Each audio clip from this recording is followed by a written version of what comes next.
这道路最好下啊！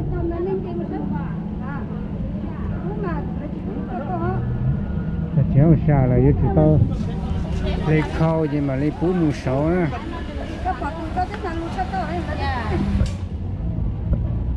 哎呀！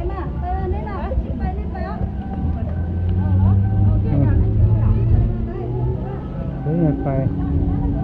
เจ้าชาเอ๋ถูกเต้าเลยเข้าจ้า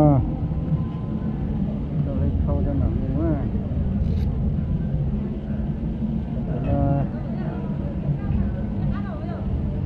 แล้วต่ออยู่ไอ้ลอมูที่ว่าจะมีช้าจะหมดเลยทุกต่อ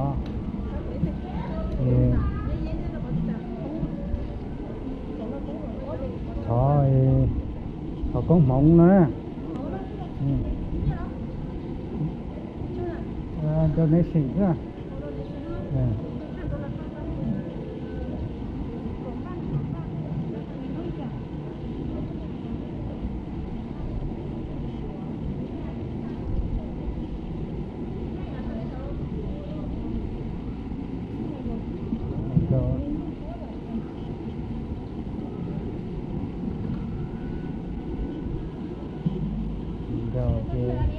cái sáng này thế không phải sáng này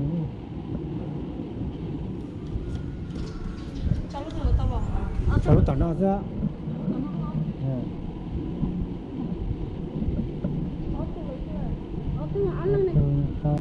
gọi như vậy tốt chung họ có mấy mà anh như tôi xịt ta là gì ta tôi thói bỏ tao nhiên ta lọ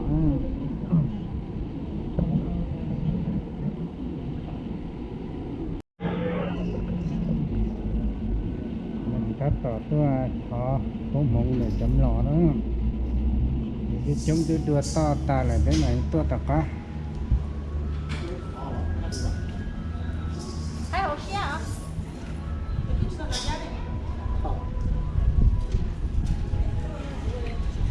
thỏ sẽ to chỉ riêng sao tao nhẹ go ha như sĩ ta chỉ đã thỏ của tao nhẹ chứ mà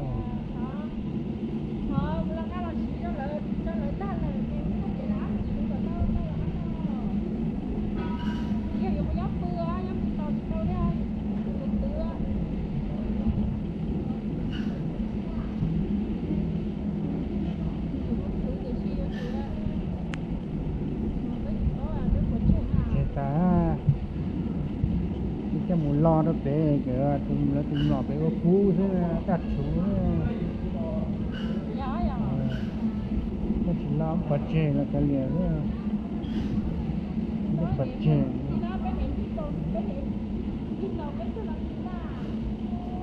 đấy ra cái như nó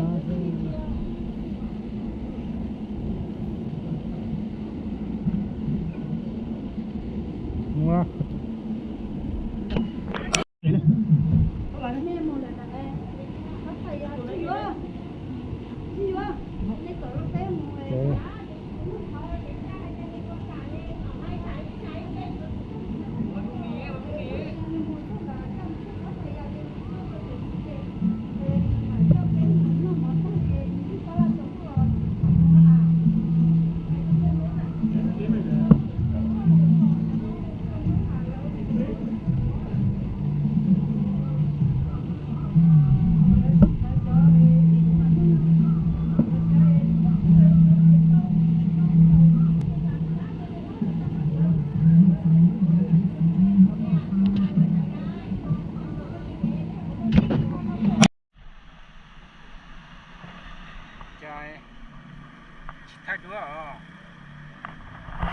thay đũa nè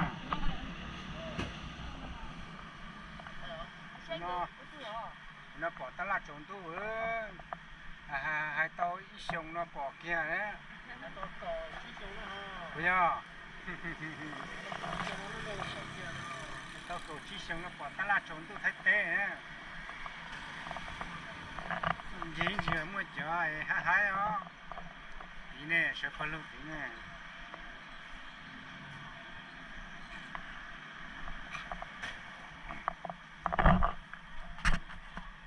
มาเฮ้ยจะจอดตลาดพัทยาชมดูเฮ้ยสุภาพตอนพี่ตะเกียง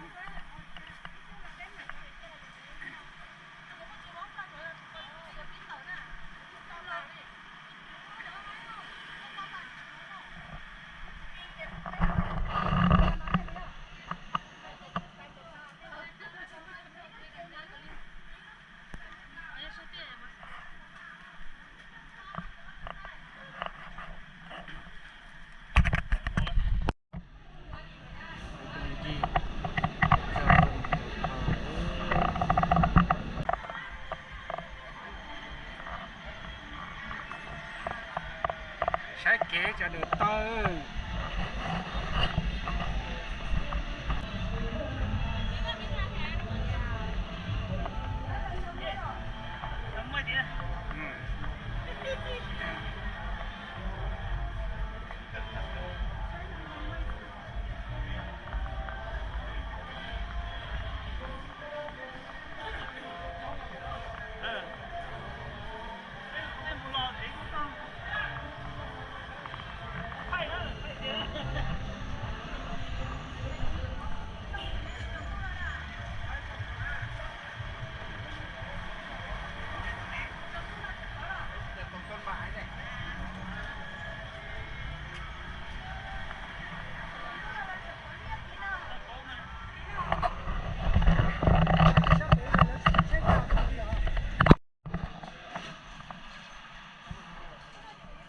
ตัวโยกของไงสิเผาโจมตัวเลยแล้วสิมากี่เห็นนอชเตาเลย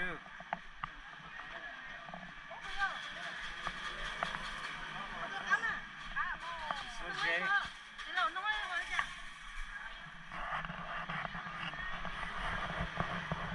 ขายเท่าไหร่เนี่ยกิโลเจ้าเอากิโลนึง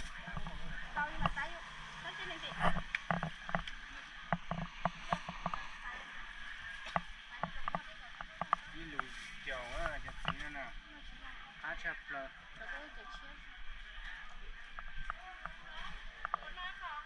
No, chị vừa.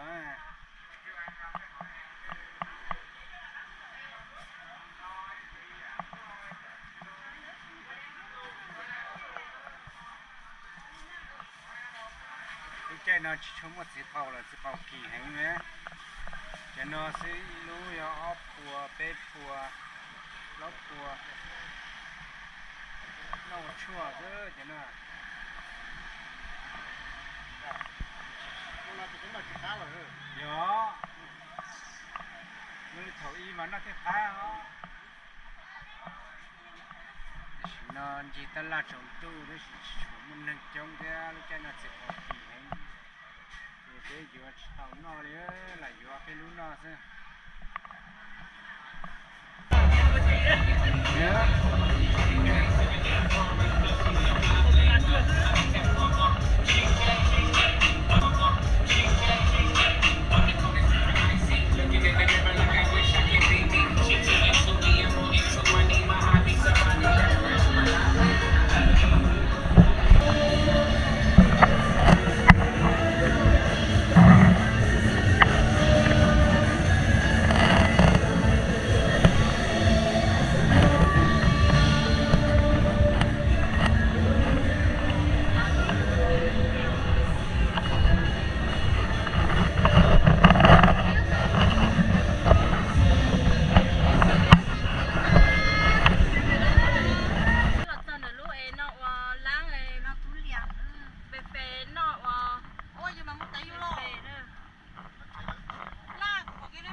cho mà lo cái tiêu đi ba chỉ bao luôn rồi nè ba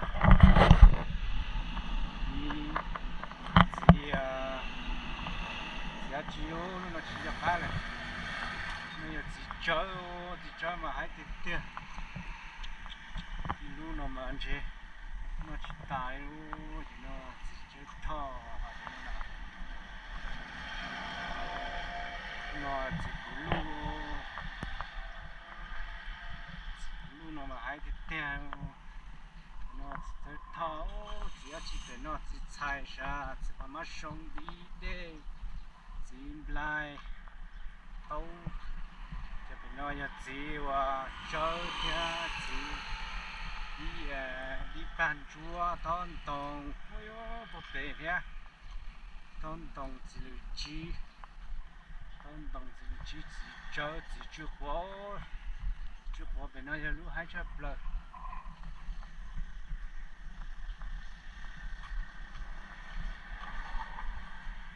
จีหลังใหญ่โอ้จีเจ้าไปจีนะจีมาก่อนเนี่ยพะเนาะจีขวาตะเล่งเนี่ยนะจีไหลตีโอ้จีมามีจีจีขวาที่ลูดีเดดีป่าเนาะเป็นไก่ตัวจอนตัวเฮ็ดซื้อ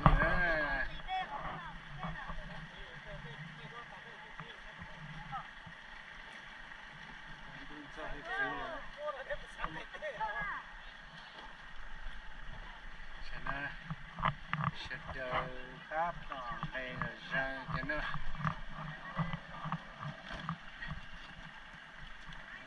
ตัวจงเกิดเที่ยวที่ไปเจอคือไปเจอตาแล้วที่ไหนได้บอกเขาโอ้ยเห็นน่ะ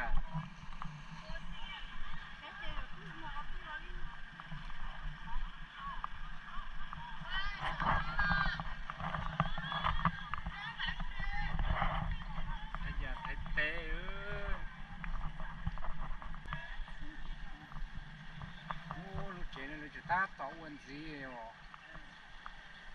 tỏ có sẵn gì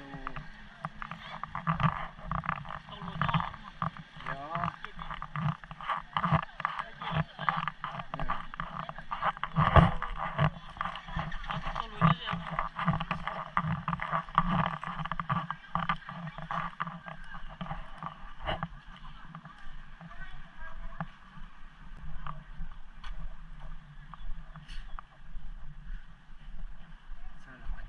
hai nọ thế nữa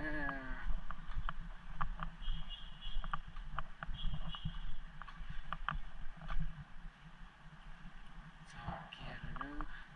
được hiện sự พัทยา